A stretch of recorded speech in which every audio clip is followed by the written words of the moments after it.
자, 오늘 수요 예배는 오미크론에 감염이 되어서 집에서 방송을 하려고 합니다. 오늘 말씀은 고린도전서 16장입니다. 제가 봉독해 올리도록 하겠습니다. 성도를 위하는 연보에 관하여는 내가 갈라디아 교회들에게 명한 것 같이 너희도 그렇게 하라. 내가 이를 때 너희가 인정한 사람에게 편지를 주어 너희의 은혜를 예루살렘으로 가지고 가게 하리니 만일 나도 가는 것이 합당하면 그들이 나와 함께 가리라. 내가 마게도냐를 지날 터이나 마게도냐를 지난 후에 너희에게 가서 혹 너희와 함께 머물면 겨울을 지낼 뜻도 하니 이는 너희가 나를 내가 갈 곳으로 보내어 주게 하려 함이라. 이제는 지나는 길에 너희 보기를 원하지 아니하노니 이는 만일 주께서 허락하시면 얼마 동안 너희와 함께 머물기를 바람이라. 내가 오순절까지 에베소에 머물려 함은 내가 광대하고 유한 문이 열렸으나 대적하는 자가 많음이라. 디모데가 이르거든 너희는 조심하여 그로 두려움이 없이 너희 가운데 있게 하라. 이는 그도 나와 같이 주의 일을 힘쓰는 자임이라. 그러므로 누구든지 그를 멸시하지 말고 평안히 보내어 내게로 오게 하라. 나는 그가 형제들과 함께 오기를 기다리노라. 형제 아볼로에 대하여는 그에게 형제들과 함께 너에게 가라고 내가 많이 권하였으되 지금은 갈 뜻이 전혀 없으니 기회가 있으면 가리라. 깨어 믿음에 굳게 서서 남자답게 강건하라. 너희 모든 일을 사랑으로 행하라. 형제들아, 스데바나의 집은 곧 아가야의 첫 열매요 또 성도 섬기기로 작정한 줄을 너희가 아는지라. 내가 너희를 권하노니 이 같은 사람들과 또 함께 일하며 수고하는 모든 사람에게 순종하라. 내가 스데바나와 부드나노와 아가이고가 온 것을 기뻐하노니 그들이 너희의 부족한 것을 채웠음이라. 그들이 나와 너희 마음을 시원하게 하였으니 그러므로 너희는 이런 사람들을 알아주라. 아시아의 교회들이 너희에게 문안하고 아볼로와 브리스가와 그 집에 있는 교회가 주 안에서 너희에게 간절히 문안하고 모든 형제도 너희에게 문안하니 너희는 거룩하게 입맞춤으로 서로 문안하라. 나 바울은 친필로 너희에게 문안하노니 만일 누구든지 주를 사랑하지 아니하면 저주를 받을지어다. 우리 주여 오시옵소서. 주 예수 그리스도의 은혜가 너희와 함께하고 나의 사랑이 그리스도 예수 안에서 너희 무리와 함께 할지어다. 아멘. 오늘 말씀의 제목은 시원하게 할 수 있습니까? 시원하게 할 수 있습니까? 라는 제목으로 말씀을 전하려고 합니다. 아들이 학교에서 오미크론 판정을 받았어요. 그래서 자가격리 중에 저와 사모가 양성 확진을 받았습니다. 그래서 사모는 지금 굉장히 심한 몸살이 있고 목도 갈라지고 저도 몸살이 좀 있고 목도 좀 갈라지고 합니다. 아들은 첫날에는 열이 39도까지 올라갔는데 지금은 많이 좋아졌습니다.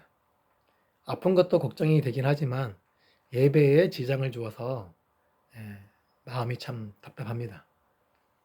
빨리 몸이 나아야 마음이 시원해질 것 같습니다. 예배를 자유롭게 드릴 수 있으니까요. 이 답답한 마음을 시원하게 하려면 빨리 나아야 되겠죠. 여러분 함께 기도해 주시면 감사하겠습니다. 사실 바울이 이 고린도 전서를 쓰면서 마음이 답답했을 것입니다. 왜냐하면 고린도 교회는 분당이 있었죠. 아볼로파, 바울파 이런 문제가 있었고 음행의 문제, 또 우상의 제물에 관한 문제, 또 은사 문제, 또 부활에 관한 문제. 그러니 바울이 마음이 얼마나 답답했겠습니까? 그런데 어떻게 바울은 이런 고린도의 문제들을 알게 되었을까요? 고린도전서 7장 1절에 너희가 쓴 문제에 대하여 말하면 고린도 성도들이 바울에게 질문한 편지가 있었다는 거죠. 그럼 그 편지는 누가 갖고 왔습니까? 오늘 본문 말씀에 17절에 내가 스데바나와 부드나도와 아가이고가 온 것을 기뻐하노니 이 사람들이 바울에게 오면서 에베소에 있는 바울에게 오면서 고린도 성도들이 한 질문을 가지고 온 것이죠. 그 편지 속에 고린도 교회의 여러 문제들을 접하면서 바울은 마음이 답답했을 것입니다. 왜냐하면 자신이 개척한 교회이고 자신이 가르친 성도인데 어떻게 이런 문제들이 생길 수 있을까? 특별히 부활에 대한 마음도 의심하는 마음도 있지 않았습니까? 근데 그 답답한 마음이 오히려 시원해졌다고 합니다. 18절에 그들이 나와 너희 마음을 시원하게 하였으니 그러므로 너희는 이런 사람들을 알아주라. 어떻게 마음이 시원해졌을까요? 첫 번째로 사역의 열매를 보았기 때문입니다. 15절에 형제들아 스데바나의 집은 곧 아가야의 첫 열매요. 아가야는 고린도가 수도인 지역입니다. 그래서 그 아가야 지역의 첫 열매가 스데바나의 집이라는 거죠. 근데 우리가 여기서 열매라고 하잖아요. 열매는 먹을 수 있는 그런 상태를 말하는 거잖아요. 그러니까 단지 믿었기 때문에 열매다라고 할 수도 있지만 거기에는 더 큰 의미가 있습니다. 15절에 형제들아 스데바나의 집은 곧 아가야의 첫 열매요. 또 성도 섬기기로 작정한 줄을 성도를 섬기기로 작정했답니다. 작정하다는 것은 헬라어로 타소인데 정리하다, 지명하다, 임명하다, 지정하다는 뜻입니다. 그러니까 스데바나는 그리스도를 섬기기로 삶을 정리하여서 그렇게 자신의 삶을 하나님께 드린 거죠. 그러니까 성도를 섬기는 것을 삶의 우선순위로 정한 것입니다. 그래서 다른 일들이 자기가 살아가는 생활의 모든 리듬들 가운데서 성도를 섬기는 것에 집중하도록 삶을 정리한 겁니다.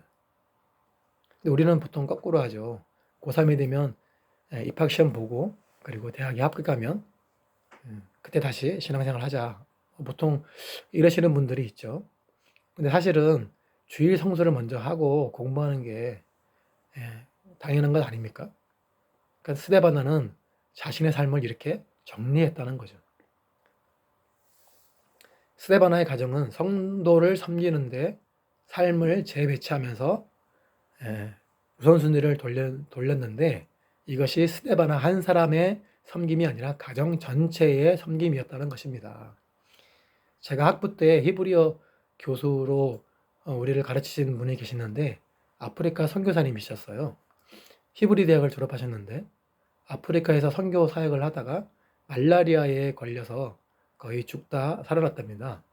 말라리아에 감염되면 후유증이 몸에 나타나는데 그 말라리아 그 병균이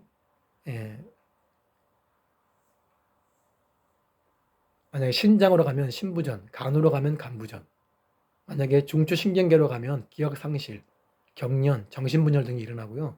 혈액으로 가게 되면 급성 뇌병변, 혼수 상태, 심하면은 사망할 수도 있는 그런 병입니다.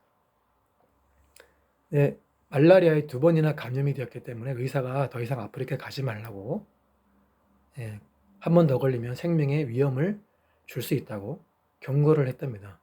그럼에도 불구하고 교수님은 아프리카에 갈 수 있으면 가고 싶다고 또 가려고 하는 것을 제가 본 적이 있습니다.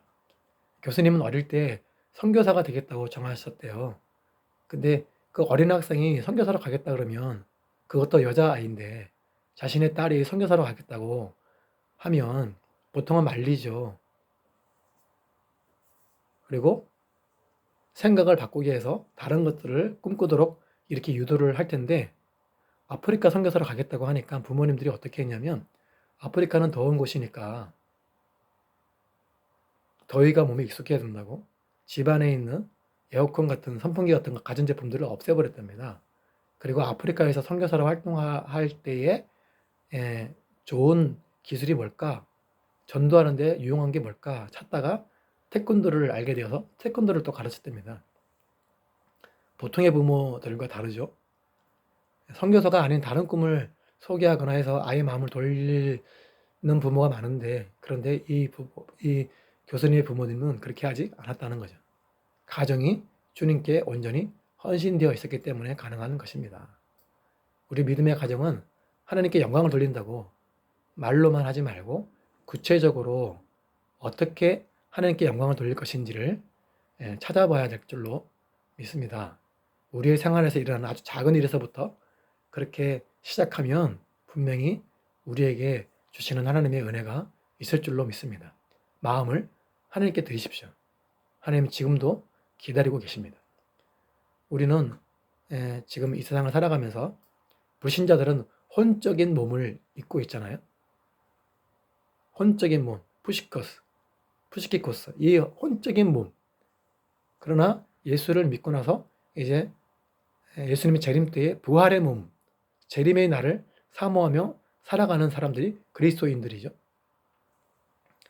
그래서 불신자였던 혼적인 몸에서 예수 그리스도를 믿고 예수 그리스도의 재림의 날을 사모하면서 그리스도의 몸을 입을 영적인 몸, 그날을 사모하며 살아가는 사람들이 그리스도인들이죠.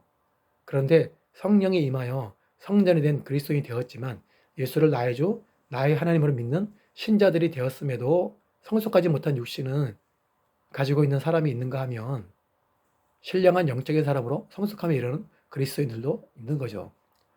우리는 지금 육신적인 그리스도인입니까? 아니면 영적인 그리스도인입니까? 우리가 예수와 함께 십자가에 못 박혔고 예수가 사는 성숙한 그리스도인, 영적인 그리스도인으로 성장하지 않을까요? 베드로서 1장 4절에 신성한 성품에 참여하는 자가 되게 하려 하셨느니라. 우리가 신성한 성품에 참여하는 성숙한 그리스도인이 되어야 됩니다. 고린도전서 13장 11절에 장성한 사람이 되어서는 어린아이의 일을 버렸노라. 예수를 믿은 지 오래됐는데 아직도 어린아이와 같다면 참 부끄럽겠죠. 장성한 사람이 되어야 됩니다. 성숙한 그리스도인이 되어야 되는 이유가 있습니다. 에베소서 4장 15절 말씀에 오직 사랑 안에서 참된 것을 하여 범사에 그에게까지 자랄지라. 그는 머리니 곧 그리스도라. 우리가 그리스도에게까지 자라야 하기 때문에 우리가 이 육신의 몸을 입고 살아가면서도 주님을 바라보면서 그렇게 성장하기를 소망하면서 영적인 사람이 되기를 소망하면서 살아가는 거죠. 그래서 재림시에 부활의 그 몸을 입을 것을 사모하면서 영원한 하나님의 나라에서 살려면 하늘에 속한 그리스도의 형상을 입어야 되지 않습니까? 고린도전서 15장 49절에 우리가 흙에 속한 자의 형상을 입은 것 같이 또한 하늘에 속한 이의 형상을 입으리라. 형제들아 내가 이것을 말하노니 혈과 육은 하나님 나라를 이어받을 수 없고 또한 썩는 것은 썩지 아니하는 것을 유업으로 받지 못하느니라. 그리스도를 닮아가는 삶의 열매가 일어나기를 주님의 이름으로 축복합니다. 우리 마음뿐만 아니라 주님의 마음을 시원하게 하는 우리 모두가 되기를 간절히 소망합니다. 그래서 우리의 마음은 어떻게 시원하게 될까요? 두 번째로 서로 무난함으로 시원해질 수 있습니다.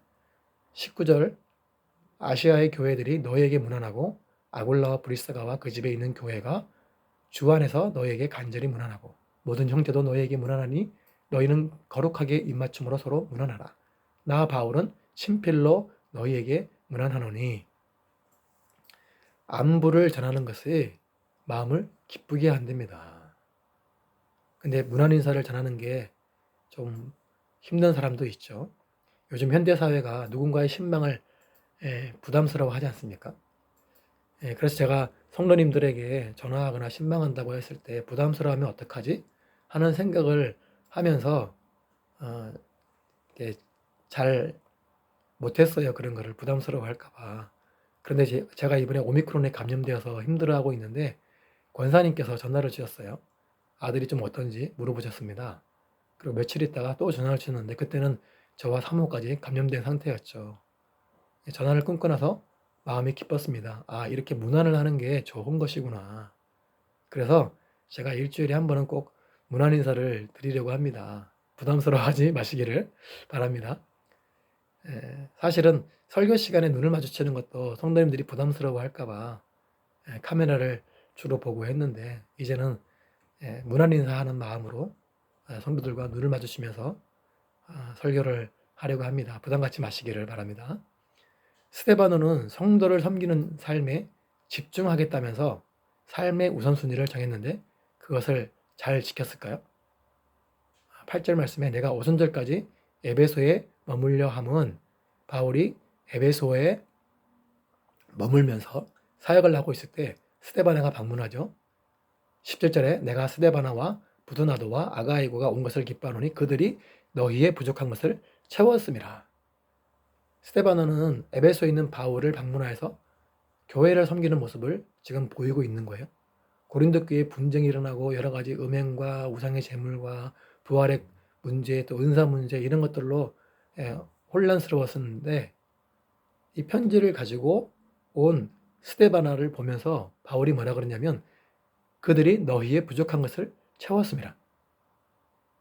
다른 성도들은, 고린도 성도들을 보면은 문제로 막 이렇게 서로 힘들어하고 있는 중인데, 스데바나는 성도들을 섬기는 것을 삶의 우선순위로 정하고 그렇게 또 편지까지 들고 오는 이 힘든 일들을 자기가 맡아서 하고 있는 것을 보면서 바울이 스데바나와 그의 동역자들을 보며 마음이 뿌듯했겠죠. 그래서 너희의 부족한 것을 채웠음이라 라고 하는 거예요.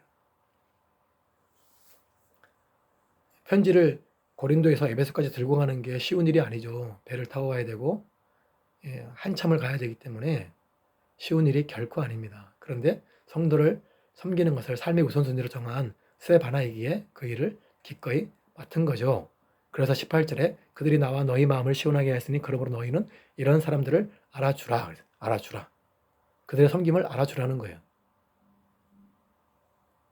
섬김과 헌신을 누가 알아주지 않더라도 기꺼이 할 수 있습니까? 만약에 혹시 섬김과 헌신하는 사람들이, 성도들이 보이면 칭찬하고 세워줄 수 있기를 주님의 이름으로 축복합니다. 그래야 하나님 나라를 세워가는 주의 백성으로서 서로 무난할 수 있지 않겠습니까?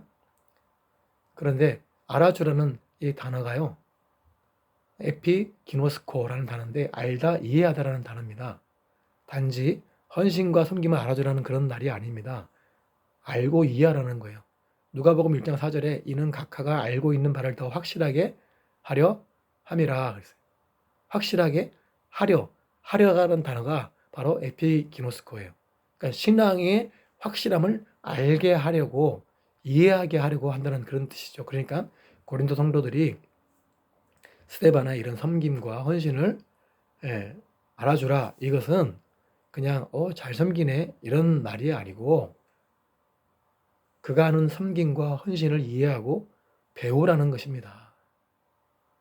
가정의 우선순위를 정하고 온 가정의 구성원들이 이 섬김에 하나가 되도록 그렇게 스데바나가 가정을 인도하고 있었고, 또 동역자들을 찾아서 바울을 세워가는 사역을 하고 있잖아요. 그러니까 배우라는 겁니다. 그래서 16절에 이 같은 사람들과 또 함께 일하며 수고하는 모든 사람에게 순종하라 그러는 거예요.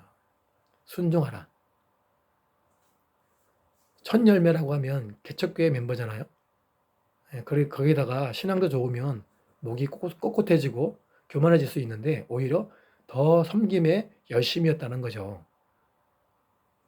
그래서 순종할 수 있으려면 내가 개척 멤버네, 내가 더 신앙의 연륜이 더 높네, 이렇게 해서 사람들이, 성도들이 순종하는 게 아니고 그의 신앙의 연륜과 신앙 생활이 일치될 때 순종하고 싶어지는 거예요. 내가 더 높다 이런 마음이 아닌 거죠. 23절에 주 예수 그리스도의 은혜가 너희와 함께하고 너희 사랑이 그리스도 예수 안에서 너희 무리와 함께 할지어다. 그리스도의 사랑이 함께 이렇게 공동체를 세워가는 겁니다. 그리스도를 사랑하기 때문에 섬기는 거예요. 이 사랑의 마음이 어느 때까지 나타나야 됩니까? 그리스도의 때, 그리스도의 때가 언제죠? 재림의 때를 말하는 거죠. 그래서 주님의 마음을 시원하게 하려고 우리는 해야 되는 게 뭘까요? 세 번째로 주님이 맡기신 일을 감당하는 것입니다. 6절 말씀에 혹 너희와 함께 머물며 겨울을 지낼 듯도 하니 이는 너희가 나를 내가 갈 곳으로 보내어 주게 하려 함이라. 바울은 왜 고린도로 가고자 했습니까? 고린도 교회가 바울의 전도 여행을 계속할 수 있도록 파송해 주기를 바란 거예요. 너희가 나를 내가 갈 곳으로 보내어 주게 하려 함이라. 바울은 자신의 삶을 싹 정리를 했어요. 우선순위를 정했어요. 복음을 전하는데. 그래서 고린도 교회 교인들에게 이렇게 말하는 거예요. 너희가 나를 내가 갈 곳으로 파송 좀 해줬으면 좋겠다. 그래서 파송을 하려면 헌금이 필요하잖아요. 2절에 매주 첫날에 너희 각 사람이 수입에 따라 모아두어서 내가 갈 때에 연보를 하지 않게 하라. 매주 첫날에 연보를 하랍니다. 매주 첫날은 바로 주일을 말하는 겁니다. 주일에 연보하라는 거예요. 그 연보가 바로 예루살렘 교회를 위해서 보내는 연보이고 또 바울을 파송하는 데 사용될 수 있는 그런 연보라고 생각이 됩니다.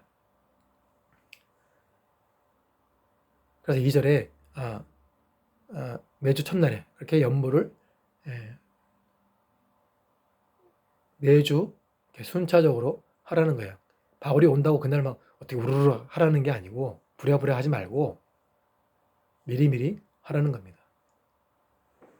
그런데 바울이 내가 오순절까지 8절에 내가 오순절까지 에베소에 머물려 함은 바울은 지금 에베소에 머물고 있어요. 그런데 왜 오순절까지 에베소에 머물려고 할까요?